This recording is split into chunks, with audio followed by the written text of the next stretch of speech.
যুদ্ধবিরতির আলোচনার মধ্যেই দখলকৃত পশ্চিম তীরের উত্তরাঞ্চলে বড় ধরনের স্থল এবং বিমান হামলা চালিয়েছে ইসরায়েল, আর এতে নিহত হয়েছে কমপক্ষে 11 জন ফিলিস্তিনি।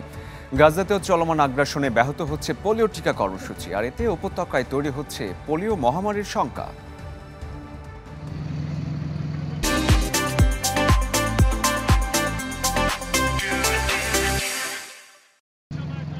সন্ত্রাস দমনের অজুহাতে ফিলিস্তিনের পশ্চিম তীরে ভয়াবহ আগ্রাসন শুরু করেছে ইসরায়েল। অঞ্চলটির বাসিন্দাদের লক্ষ্য করে ড্রোন আর সশস্ত্র হামলা চালাচ্ছে দখলদাররা। এতে জেনিন, তুবাস, তুলকারেমে প্রাণ গেছে বেশ কয়েকজন ফিলিস্তিনির। আটক হয়েছেন অনেকে। রাতভর অভিযানে জ্বালিয়ে দেয়া হয়েছে বহু ঘরবাড়ি।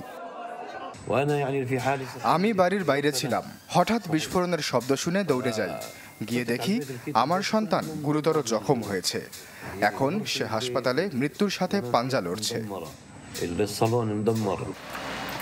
দ্বিতীয় ইন্তিফাদার পর ফিলিস্তিনের কয়েকটি শহরে একসঙ্গে হামলার ঘটনা এবারই প্রথম।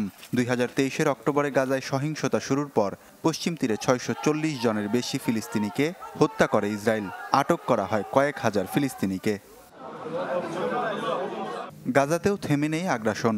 রাফা, খান ইউনুস সহ বেশ কয়েকটি অঞ্চলে দখলদারদের বিমান হামলায় প্রাণ গেছে বেশ কয়েকজনের। বাস্তুচ্যুতদের শিবির, স্কুল আর মসজিদ লক্ষ্য করে চালানো হয় এসব হামলা।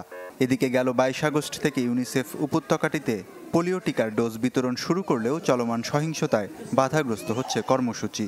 এতে গাজায় পোলিও মহামারীর আশঙ্কা করা হচ্ছে।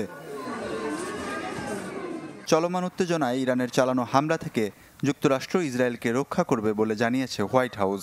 পরিস্থিতি মোকাবেলায় বাড়তি সামরিক শক্তি মোতায়েন রয়েছে বলে জানায় হোয়াইট হাউসের জাতীয় নিরাপত্তা বিষয়ক মুখপাত্র জন কিবরি।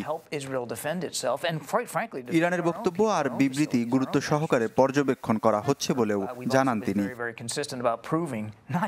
ওয়ালিউল্লাহ ফারুক, চ্যানেল 24।